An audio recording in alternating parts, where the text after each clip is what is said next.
Welcome to our channel study with me. ఈరోజు మనం ఎకనామిక్స్లో 4th topic demand and supply inflation గురించి తెలుసుకుందాం. డిమాండ్ అండ్ సప్లై ఇన్ఫ్లేషన్ అంటే ఏంటో తెలుసుకుందాం. వీడియోలోకి ఎంటర్ అయితే demand and supply. What is demand? Demand అంటే మనం ఏదైనా వస్తువుని ఏదైనా థింగ్ని పర్చేస్ చేస్తే దాని సాటిస్ఫాక్షన్ పెరగడం, కొనాలి అనే ఈగర్నెస్ పెరగడం, దాని అఫోర్డబిలిటీ పెరగడం, marginal utility, the addition satisfaction or benefit that a consumer derived from buying an additional unit of a commodity and service. అంటే ఇప్పుడు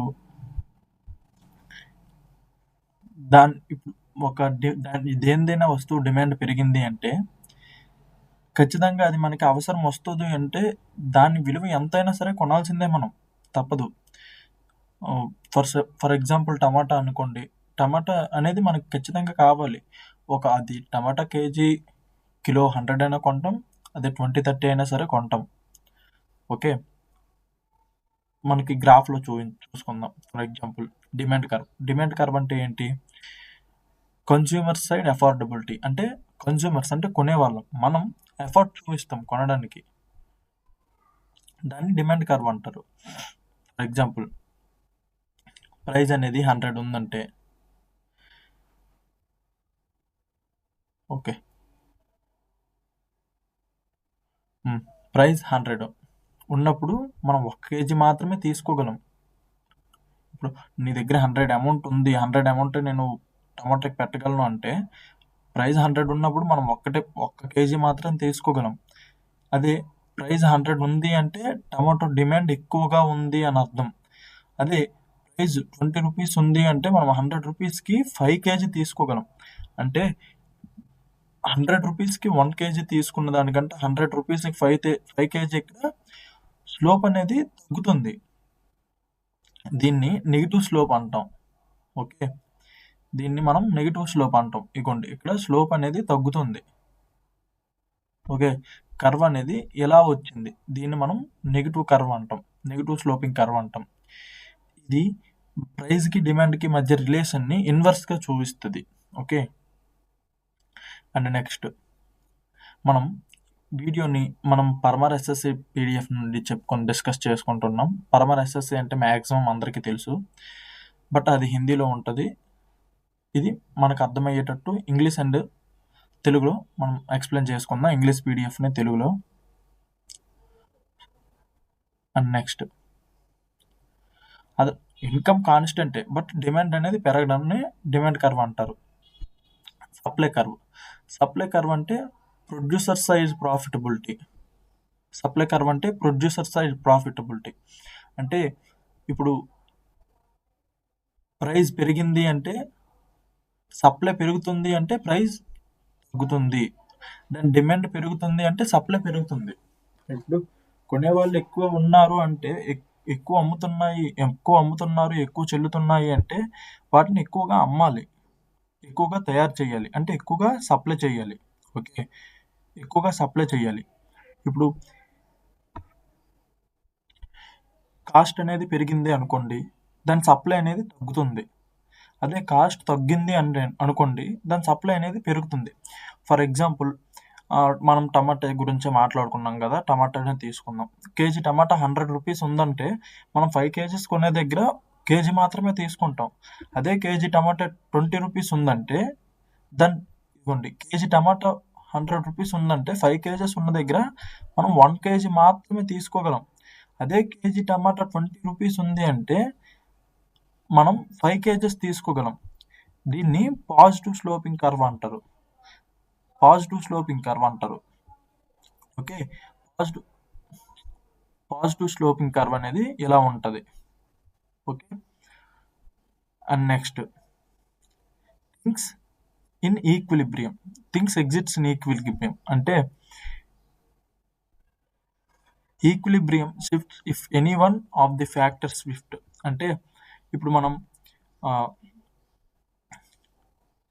డిమాండ్ 50 రూపీసే కాన్స్టెంట్ రేట్ కాస్ట్ 50 రూపీసే ఉందనుకోండి, దాని డిమాండ్ అలానే ఉంటుంది, సప్లై కూడా అలానే ఉంటుంది. దాన్ని ఇది ఇలా ఉంటే పాజిటివ్ కర్వ్ని సర్ప్లస్ అని అంటాం, నెగిటివ్ కర్వ్ని డెఫిసిట్ అంటాం. ఓకే, అదే 50 రూపీస్ ఉంటే దాని డిమాండ్ అలానే ఉంటుంది, సప్లై అలానే ఉంటుంది. దాన్ని థింగ్స్ ఈక్విలిబ్రియం గ్రాఫ్ అంటాం. Exceptions, Giffen goods. Giffen goods అంటే ఏంటి? గిఫ్ అండ్ గూడ్స్ అంటే ఇప్పుడు ప్రైస్ అనేది ఇంక్రీజ్ అయ్యిందంటే డిమాండ్ అనేది పెరిగిందంటే ప్రైస్ ఇంక్రీజ్ అవుద్ది, డిమాండ్ అనేది తగ్గిందంటే ప్రైస్ డిక్రీజ్ అవుద్ది. ఇప్పుడు మనం ఒక ఆనియన్స్ ఉన్న ఏదైనా స్వీట్ ఉందనుకోండి, అది స్వీట్ అదే షాప్లో ఫస్ట్ టైం చేశారు అంటే దాని కాస్ట్ అనేది ఎక్కువగా ఉంటుంది. ఎందుకంటే ఆ చుట్టుపక్కల ఎక్కడ లేదు, ఆ స్వీట్ చుట్టుపక్కల ఎక్కడ లేదు అంటే దాని కాస్ట్ అనేది హెవీగా ఉంటుంది. అదే స్వీట్ అనేది చుట్టూ 4-5 షాపుల్లో ఉంది, సేమ్ టేస్టే వస్తుంది అంటే దాని కాస్ట్ అనేది తగ్గుద్ది. అంటే డిమాండ్ పెరుగుతున్న కొద్దీ కాస్ట్ పెరుగుద్ది, డిమాండ్ తగ్గుతున్న కొద్దీ కాస్ట్ తగ్గుద్ది. దీన్ని గిఫ్ అండ్ గూడ్స్ అంటారు. ప్రైస్ ఎప్పుడు డిమాండ్కి డైరెక్ట్లీ ప్రపోర్షనల్గా ఉంటుంది. వెబ్ అండ్ గూడ్స్ అంటే లగ్జీరియస్ గూడ్స్. ఇప్పుడు ఐఫోను, మెర్సిడీస్ బెంజ్, ఒక BMW ఇట్లాంటివి ఉన్నాయి అనుకోండి. ఇప్పుడు ఐఫోన్ దాని డిమాండ్ పెరుగుతూనే ఉంటుంది, బట్ కాస్ట్ అనేది తగ్గదు. ఓకే, మన ఐఫోన్ను ఈ 1,00,000 పెట్టి కొన్నాం, నెక్స్ట్ మోడల్ 1,60,000 పెట్టి నెక్స్ట్ మోడల్ 1,60,000 దిగింది అంటే ఖచ్చితంగా మనం కొంటాం. ఎందుకంటే దాని డిమాండ్ అనేది పెరుగుద్ది, బట్ కాస్ట్ అనేది తగ్గదు. దీన్నే పెర్ఫెక్ట్లీ ఇన్ఎలాస్టిక్ అంటాం. లగ్జీరియస్ గూడ్స్ని పెర్ఫెక్ట్లీ ఇన్ఎలాస్టిక్ అంటాం. ఇప్పుడు గోల్డ్ ఏముందండి, గోల్డ్ ఎంత కాస్ట్ పెరుగుతున్న కొద్దీ దాని డిమాండ్ పెరుగుతుంది. ఫర్ ఎగ్జాంపుల్, గోల్డ్ ఇప్పుడు ఒక 90,000 ఉందనుకోండి, మనం 90,000 పెట్టి కొంటాం. బట్ 92,000 ఉన్నా సరే 92,000 పెట్టే కొంటాం. దాని డిమాండ్ అనేది పెరుగుద్ది, బట్ కాస్ట్ అనేది తగ్గదు. దాన్ని వెబ్ అండ్ గూడ్స్ అంటారు. Next,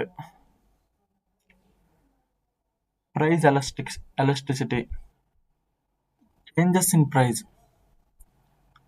effect the demand in changes. అంటే సేమ్ యాజ్ వెల్ అండి, యూజువల్లీ ఇది నెగిటివ్ స్లోప్ మనం ఫస్ట్ చెప్పుకున్నట్టే. ప్రైస్ ఎలాస్టిసిటీ అంటే చేంజెస్ ఇన్ ప్రైస్, అంటే ప్రైజెస్ బట్టే దాని డిమాండ్ అనేది ఆధారపడి ఉంటుంది. ఓకే, ప్రైజెస్ బట్టి దాని డిమాండ్ అనేది ఆధారపడి ఉంటుంది. ఎలా అంటే మనం ఎగ్జాంపుల్స్ చాలానే చెప్పుకున్నాం, అలానే ప్రైజెస్ బట్టే డిమాండ్ అనేది ఆధారపడి ఉంటుంది. ప్రైస్ తగ్గితే డిమాండ్ తగ్గుద్ది, ప్రైస్ పెరిగిందంటే డిమాండ్ పెరుగుద్ది. ఓకే, దాన్ని యూజువల్లీ నెగిటివ్ స్లోప్ అంటాం, చెప్పుకున్నాం. యూజువల్లీ నెగిటివ్ అంటాం దాన్ని. దానికి formula percentage change in demand by percentage change in price. Price elasticity percentage change in demand by percentage change in price. Okay, and next, perfectly elastic demand. Perfectly elastic demand అంటే మనం దీంట్లో price decrease అయితే ఒకవేళ when the price of a product decreases, product యొక్క price decrease అయ్యింది అనుకోండి, దాని quantity demand అనేది అకస్మాత్తుగా పెరిగిపోద్ది. ఒకవేళ ప్రైస్ ఆఫ్ ది ఇంక్రీజెస్, ఒకవేళ price of the product increase అయ్యింది అనుకోండి, ఆ క్వాంటిటీ అనేది ఒకేసారి జీరోగా వచ్చేస్తుంది. ఒకవేళ తగ్గితే ఒకేసారి ఇన్ఫినిటీకి పెరిగిపోద్ది, అదే పెరిగిందంటే ఒకేసారి జీరోకి తగ్గిపోద్ది. దాన్నే పెర్ఫెక్ట్లీ ఎలాస్టిక్ డిమాండ్ అంటాం. For example, price of the gold ఉందనుకోండి, ఆ సడన్గా 10,000 వాళ్ళు 20,000 తగ్గించాడు అంటే దాని ప్రోడక్ట్ అనేది ఎక్కడికో వెళ్ళిపోద్ది. ఆ గోల్డ్ అనేది కొనేవారి సంఖ్య చాలా వరకు పెరిగిపోద్ది, ఒకేసారిగా పెరిగిపోద్ది. అదే 10,000 20,000 పెంచాడు అనుకుంటే ఆ కొనే వాళ్ళ సంఖ్య అనేది ఒక్కసారిగా తగ్గిపోద్ది. దీన్నే ఒక్కసారిగా పెరగడం, ఒక్కసారిగా తగ్గడాన్ని పర్ఫెక్ట్లీ ఎలాస్టిక్ డిమాండ్ అంటారు. దీని కర్వ్ ఇప్పుడు హారిజంటల్గా ఉంటుంది. ఓకే, హారిజంటల్గా ఉంటుంది అంటే straight line. Negligible, zero changes in price causes major change in demand. Okay,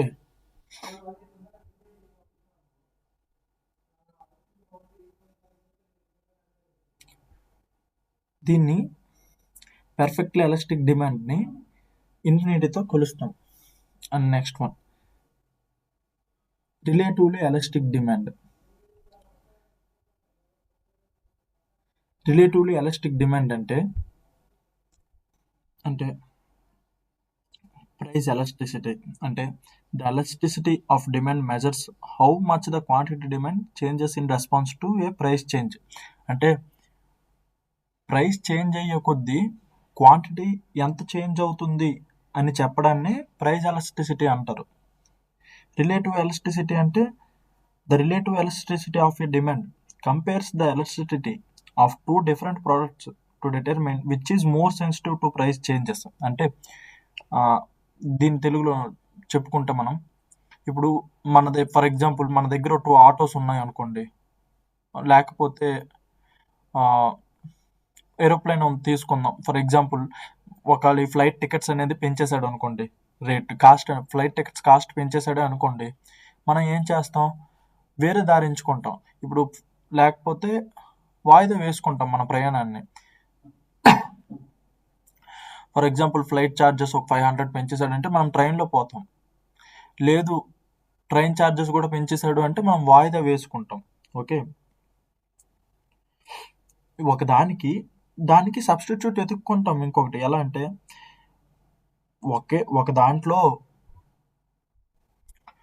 ఒకదాని ప్రైస్ అనేది ఇంక్రీజ్ అయితే మనం ఏం చేస్తాం, దానికి ఆల్టర్నేటివ్ వెతుక్కుంటాం. దాన్నే రిలేటివ్లీ ఎలాస్టిక్ డిమాండ్ అంటారు. ఓకే, ఇది ఎప్పుడు is greater than 1. Okay, relatively elastic demand is greater than 1. And next perfectly inelastic demand. Perfectly inelastic demand అంటే ఎందుకంటే ఇన్ఎలాస్టిక్ ఉంది. ఇన్ఎలాస్టిక్ అంటేనే ఫర్ ఎగ్జాంపుల్ ఒక వస్తువు వాల్యూ పెరిగినా సరే, మనకి ఇప్పుడు ఒక వస్తువు ఇంపార్టెంట్ అనుకుంటే దాని వాల్యూ పెరిగినా సరే మనం కొనుక్కోవాల్సిందే. ఫర్ ఎగ్జాంపుల్ ఇన్సులిన్ ఇంజెక్షన్ ఉంది, అది డయాబెటిక్ పేషెంట్స్ వాడతారు. ఇన్సులిన్ ఇంజెక్షన్ కాస్ట్ పెరిగినా సరే డయాబెటిక్ పేషెంట్స్ అనేవి వాటిని కొనుక్కోవాలి, తప్పదు. ఇన్సులిన్ ఇంజెక్షన్ కాస్ట్ తగ్గినా సరే డయాబెటిక్స్ వాటిని కొనుక్కోవాలి. ఒకవేళ దాని కాస్ట్ తగ్గినా దాని డిమాండ్ అనేది తగ్గదు. దాన్ని పర్ఫెక్ట్లీ ఎలాస్టిక్ డిమాండ్ అంటారు. పర్ఫెక్ట్లీ ఎలాస్టిక్ డిమాండ్ అనేది ఈక్వల్ టు 0. అంటే కాస్ట్ పెరిగినా సరే తగ్గినా సరే దాని డిమాండ్ అనేది మారదు. ఓకే, దీని లైన్ ఎప్పుడు గ్రాఫ్ లైన్ ఎప్పుడు వెర్టికల్గా ఉంటుంది. దీన్నే వెబ్లన్ గూడ్స్ అని కూడా అంటాం. మనం వెబ్లన్ గూడ్స్ని ముందే డిస్కస్ చేసుకున్నాం. దాని కాస్ట్ పెరిగినా తగ్గినా డిమాండ్ అనేది మారదు. No changes in quantity of product demand when the price changes. అంటే ప్రైస్ చేంజ్ అయినా సరే దాని క్వాంటిటీ కానీ డిమాండ్ కానీ ఏమాత్రం తగ్గదు. Okay, next relatively inelastic demand. Relatively inelastic demand అంటే ఒకవేళ మనం డెఫినేషన్ చదువుకుంటే change in price causes relatively less change in quantity demand. అంటే ప్రైస్ పెరిగింది అనుకోండి, ఇప్పుడు ప్రైస్ P2 నుండి P1కి వెళ్ళింది, బట్ క్వాంటిటీ డిమాండ్ అనేది కొంచెమే తగ్గింది. ప్రైస్ ఎంత పెరిగినా సరే డిమాండ్ అనేది కొంచెమే తగ్గింది. ఇది లెస్ దెన్ 1 ఉంటుంది. ఫర్ ఎగ్జాంపుల్ మనము ఒక ప్రైస్ మిల్క్ అనుకుందాం, మిల్క్ తీసుకుందాం. మిల్క్ ప్రైస్ ఒక 20% పెరిగిపోయింది అనుకోండి, దాని డిమాండ్ 3% తగ్గుద్ది ఆర్ 4% తగ్గుద్ది. దీన్నే రిలేటివ్లీ ఇన్ఎలాస్టిక్ డిమాండ్ అంటాం. అంటే ప్రైస్ పెరిగినా సరే, ప్రైస్ ఎక్కువ పెరిగినా దాని డిమాండ్ అనేది కొంచెం తగ్గడం, దాన్ని రిలేటివ్లీ ఇన్ఎలాస్టిక్ డిమాండ్ అంటాం. దీన్ని ఇది లెస్ దెన్ 1, దీన్ని లెస్ దెన్ 1 అని అంటాం. Okay. Income elasticity. Income elasticity అంటే relationship between change in income and demand for certain goods. అంటే relationship between change in income and demand for certain goods. అంటే income పెరిగి డిమాండ్ పెరిగితే దాన్ని positive slope అంటాం. Income తగ్గి డిమాండ్ తగ్గితే దాన్ని పాజిటివ్ స్లోప్ అని అంటాం. ఎలా అంటే రెండు చూడండి, 2 యారో మార్క్స్. అంటే ఇన్కమ్ పెరగాలి, డిమాండ్ పెరిగినా పాజిటివ్ స్లోప్ అంటాం. ఇన్కమ్ తగ్గినప్పుడు డిమాండ్ తగ్గినా సరే దాన్ని పాజిటివ్ స్లోప్ అంటాం. ఓకేనా. క్రాస్ ప్రైస్ ఎలాస్టిసిటీ అంటే ఇప్పుడు ఇది ఎక్స్ అనేది ఒక ప్రోడక్ట్ అనుకోండి. ఓకే, ఎక్స్ అనేది ఒక ప్రోడక్ట్. ఎక్స్ ప్రైస్ అనేది పెరిగింది అనుకోండి, దాని డిమాండ్ తగ్గిపోద్ది. ఎలా అంటే ఈ వై ప్రోడక్ట్ కొనడానికి X Y same products but different brands అనుకోండి. ఎక్స్ ప్రోడక్ట్ అనే ఎక్స్ వాల్యూ అనేది ఎక్కువ చేశారు, ఎక్స్ ప్రైస్ అనేది ఇంక్రీజ్ చేశారు అనుకుంటే మనం ఏం చేస్తాం, వై దిక్కు మళ్ళుతాం, వైని కొనుక్కుంటాం. ఆల్టర్నేట్గా వై ఉంది కాబట్టి వైని కొనుక్కుంటాం మనం.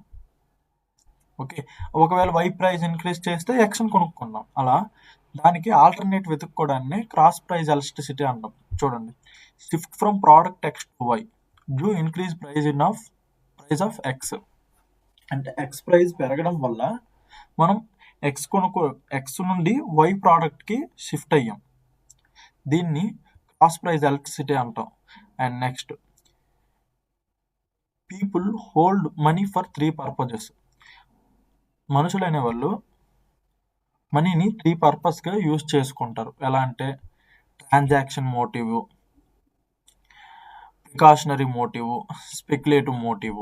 ఓకే, ట్రాన్సాక్షన్ మోటివ్ అంటే మనకి వచ్చిన శాలరీలో కొంత అమౌంట్ ట్రాన్సాక్షన్ మోటివ్కి యూజ్ చేసుకుంటాం. అంటే డైలీ యూసేజ్కి యూజ్ చేయడం. ఓకే, ట్రాన్సాక్షన్ మోటివ్ అంటే డైలీ యూసేజ్కి మనకు వచ్చిన శాలరీ నుండి లేకపోతే మనకు వచ్చిన ఆదాయం నుండి అమౌంట్ని కొంత తీయడం. Okay. And next one precautionary motive అంటే మనం ఫ్యూచర్ గురించి డబ్బులు దాచుకోవడం. ఎలా అంటే ఇది రీసిట్ ఎక్స్పెండిచర్ కింద వస్తుంది. మనం ముందు వీడియోలో ఎక్స్ప్లెయిన్ చేసుకున్నాం వీటి గురించి. ఒకవేళ మీకు ఈ వీడియో అనే స్లో అనిపిస్తే స్కిప్ చేయకుండా 1.5x పెట్టి చూడండి. Because it is very useful video. మనం ఓన్లీ ఇంపార్టెంట్ పాయింట్స్ మాత్రమే చెప్పుకుంటున్నాం ఎకనామిక్స్లో. ఓకే, దీన్ని స్కిప్ చేయొద్దు ప్లీజ్. ప్రికాషనరీ మోటివ్ అంటే ఫ్యూచర్ గురించి మనం ఆలోచించి డబ్బులు దాచుకోవడం. ఫర్ ఎగ్జాంపుల్, మనకు ఫ్యూచర్లో ఏమైనా ఇల్నెస్ వస్తే వెంటనే మన దగ్గర క్యాష్ ఉండదు కాబట్టి అన్ఎక్స్పెక్టెడ్గా ఏవైనా వస్తే మనం వాటికి ఖర్చు పెట్టడానికి మనీ అనేది దాచుకుంటాం. సెకండ్ వన్ ప్రికాషనరీ మోటివ్ అంటే ఫర్ సపోజ్ మనం సడన్గా ఏమైనా హెల్త్ బాగాలేక హాస్పిటల్కి వెళ్ళామంటే దానికోసం కొంత మనీ అనేది దాచుకుంటాం. దాన్ని ప్రికాషనరీ మోటివ్ అంటారు. స్పెక్యులేటివ్ మోటివ్ అంటే సేవింగ్స్ అనుకోండి. ఇది చేయగా మిగిలిన అమౌంట్ని మనం దేంట్లోనైనా ఇన్వెస్ట్ చేయడానికి, లేకపోతే ఏదైనా సరే తక్కువగా వస్తే దాన్ని కొనడానికి. ఒక్కసారిగా భూమి ఇప్పుడు సైట్స్ విలువ ఒక్కసారి డ్రాప్ అయితే దాన్ని కొనడానికి, అండ్ లేదా ఏదైనా సరే ఇన్వెస్ట్ చేయడానికి మనం వాడుకుంటాం స్పెక్యులేటివ్ మోటివ్. ఓకే, ఇది ఇలా మనం 3 పర్పజెస్లో మనీని హోల్డ్ చేసుకుంటాం. Okay, father of modern economics Adam Smith. ఇది మనం గుర్తుంచుకోవాలి ఖచ్చితంగా. Fathers of modern economics Adam Smith. Okay. And next, speculative motive by JM Keynes. Speculative మోటివ్ని జేఎం కీన్స్ రాశారు. ఇతను ఫాదర్ ఆఫ్ ఎకనామిక్స్. ఓకే, ఇతను ఫాదర్ ఆఫ్ ఎకనామిక్స్ అంటాం. Speculative demand for money అంటే if interest rate is less people keep more money, speculative demand is high. Speculative demand for money అంటే ఒకరి దగ్గర money ఉన్నది ఉంచుకోవడం. ఇప్పుడు మనం దేంట్లోనైనా ఇంట్రెస్ట్ మనం బ్యాంకులో డబ్బులు దాచుకున్నాం, మనం సేవింగ్స్ అనేది బ్యాంకులో దాచుకున్నాం అనుకోండి, దాని ఇంట్రెస్ట్ రేట్ చాలా తక్కువగా ఉంది అనుకుంటే మనం ఏం చేస్తాం, బ్యాంక్లో పెట్టే బదులు ఇంటి దగ్గరే దాచుకుంటాం. ఓకే, అప్పుడు ఒకవేళ ఇంట్రెస్ట్ రేట్ అనేది తగ్గింది అనుకోండి, people keep more money with herself, అంటే ఎవరి దగ్గర వాళ్ళే ఉంచుకుంటారు డబ్బులు. అప్పుడు స్పెక్యులేటివ్ డిమాండ్ అనేది పెరుగుద్ది. ఒకవేళ బ్యాంక్లో ఇంట్రెస్ట్ రేట్ పర్సంటేజ్ అనేది హైగా ఉందనుకోండి, మనం ఏం చేస్తాం, మన సేవింగ్స్ అన్ని బ్యాంక్లో ఫిక్స్డ్ డిపాజిట్ చేస్తాం. అప్పుడు స్పెక్యులేటివ్ డిమాండ్ అనేది తక్కువగా లోగా ఉంటుంది. అప్పుడు పీపుల్ దగ్గర అంటే జనాల దగ్గర మరి మనీ ఉండదు. ఓకే, దాన్ని స్పెక్యులేటివ్ డిమాండ్ అంటాం. ఇదిగోండి, if interest rate is high, people will keep less money, speculative demand is less. Liquidity trap, rate percentage తగ్గితే స్పెక్యులేటివ్ డిమాండ్ పర్ఫెక్ట్లీ ఎలాస్టిక్ అనమాట. టైప్స్ ఆఫ్ మార్కెట్ అనేది 4 టైప్స్ ఉంటుంది. అందులో ఫస్ట్ది మోనోపోలీ, అంటే ఓన్లీ వన్ సెల్లర్. అంటే ఇప్పుడు చుట్టుపక్కల ఓన్లీ ఒకే షాప్ ఉంది, వేరే షాపులు లేవు అనుకుంటే వాడు చెప్పిందే కాస్ట్, మరి వేరే ఆప్షన్ ఉండదు మనకి. ఫర్ ఎగ్జాంపుల్ ఇండియన్ రైల్వేస్లో ఒకటే ఉంది మనకి. సో కాస్ట్ పెంచినా మనం పోవాల్సిందే, తగ్గించినా మనం పోవాల్సిందే, no option. Okay, and next oligopoly అంటే ఫ్యూ డామినెంట్ సెల్లర్స్ ఉంటారు. అంటే ఆలిగోపోలీ అంటే వాళ్ళతో పాటు ఇంకో కొంతమంది ఉంటారు, మనీ బయర్స్, అమ్మే వాళ్ళు ఎక్కువ మంది ఉంటారు. No easy entry. For example telecom sector, laptop market. Telecom sector ఇప్పుడు జియో వాడు ఇప్పుడు ఫర్ ఎగ్జాంపుల్స్ మన జియో వాడే ఉన్నాడండి. జియో వాడు చేంజెస్ చేశాడు, ప్రైజెస్ పెంచాడు అని మనం ఏం చేసాం, బిఎస్ఎన్ఎల్, చాలా మంది బిఎస్ఎన్ఎల్కి పోర్ట్ అయిపోయారు. ల్యాప్టాప్ మార్కెట్, ఇప్పుడు ఒక డెల్ ల్యాప్టాప్ కాస్ట్ పెరిగింది అంటే మనం ఏం చేస్తాం, హెచ్పీలోకి మారుతాం. హెచ్పీ ల్యాప్టాప్ కాస్ట్ పెరిగింది అంటే డెల్లోకి మారుతాం. ఆలిగోపోలీ అంటే మనీ బయర్స్, అంటే మార్కెట్లో అమ్మడానికి ఎక్కువ మంది ఉంటారు. సో దాని డిమాండ్ అనేది ఒక దగ్గర పెరిగింది అంటే, ఒక దగ్గర కాస్ట్ పెరిగింది అంటే వేరే దగ్గర కొంటారు. సో షిఫ్ట్ అయ్యే ఛాన్సెస్ ఉన్నాయి కన్జ్యూమర్స్కి, అంటే కొనే వాళ్ళకి. మోనోపాలిస్టిక్ కాంపిటీషన్ అంటే మెనీ సెల్లర్స్, మెనీ బయర్స్, అమ్మే వాళ్ళు ఎక్కువ మంది ఉంటారు, కొనేవాళ్ళు ఎక్కువ మంది ఉంటారు. Similar but slightly different products. Toothpaste, ఇప్పుడు టూత్పేస్ట్ ఉందండి, అది సిమిలర్, అన్నీ టూత్పేస్ట్లే, ప్రతి షాప్ దగ్గర టూత్పేస్ట్లే ఉంటాయి, బట్ దాని బ్రాండ్ అనేది మారుద్ది. ఇప్పుడు కోల్గేట్ ఉంటుంది, డాబర్ రెడ్ ఉంటుంది, అండ్ బోల్డ్ ఉంటాయి టూత్పేస్ట్లు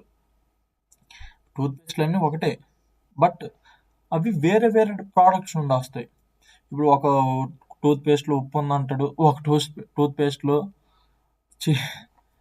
టూత్పేస్ట్లో బెల్లం ఉందంటాడు, ఇలా ఒక టూత్పేస్ట్లో ఉప్పు ఉందంటాడు, కోల్గేట్ అంటాడు, ఒక టూత్పేస్ట్లో లవంగం ఉంటుంది అంటాడు, డాబర్ రెడ్. సో వాటి ప్రోడక్ట్స్ అనేది డిఫరెంట్, బట్ టూత్పేస్ట్ ఒకటే, అందులో యూజ్ చేసే ఇంగ్రీడియంట్స్ డిఫరెంట్. పర్ఫెక్ట్ కాంపిటీషన్ అంటే మెనీ సెల్లర్స్, మెనీ బయర్స్, కొనేవాళ్ళు ఎక్కువ మంది, అమ్మే వాళ్ళు ఎక్కువ మంది, selling homogeneous products. Okay, free entry and exit agriculture products, అంటే ఇప్పుడు కూరగాయలు ఉన్నాయి, ఇవి హోమోజీనియస్ ప్రోడక్ట్స్, ఇవి అమ్మే వాళ్ళు ఎక్కువ మంది ఉంటారు, కొనే వాళ్ళు ఎక్కువ మంది ఉంటారు. దీంట్లోకి అగ్రికల్చరల్ ప్రోడక్ట్స్ అనేవి ఎగ్జాంపుల్. ఓకే, సో ఇది అండి మన demand and supply curve inflation. ఇది మనం ఒకవేళ మీకు ఇది ల్యాగ్ అనిపిస్తే 1.25 ఆర్ 1.5లో పెట్టి చూడండి, ఎందుకంటే ఓన్లీ మనం ఇంపార్టెంట్ పాయింట్స్ మాత్రమే డిస్కస్ చేసుకుంటున్నాం. లేదు పూర్తిగా డిస్కస్ చేసుకోవాలి అంటే మనకి ఒక్కొక్క టాపిక్కి ఈజీగా 1 hour to 2 hours పడుతుంది. ఇంకా నేను స్లో కాబట్టి నేను చెప్తే ఈజీగా 2.5 hours వరకు పడుతుంది. సో మనం ఓన్లీ ఇంపార్టెంట్ పాయింట్స్ మాత్రమే చెప్పుకుంటున్నాం కాబట్టి మనం ఖచ్చితంగా ప్రతి పాయింట్ వినాల్సిందే. లేదు మాకు నోట్స్ కావాలి అనుకుంటే కింద ఛానల్ డిస్క్రిప్షన్లో లింక్ ఉంటుంది, సబ్స్క్రైబ్ చేసి జాయిన్ అవ్వండి, అందులో నోట్స్ అనేది అప్డేట్ చేస్తాను మీకు. ఓకే, నెక్స్ట్ వీడియోలో మనం ఇన్ఫ్లేషన్ అండ్ అన్ఎంప్లాయ్మెంట్ గురించి తెలుసుకుందాం. అది మంది 5th వీడియో అవుద్ది.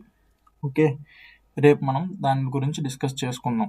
So until please support our channel study with me. ఇది మన ఛానల్. ఓకే, రేపు ఇంకో వీడియోతో కలుద్దాం.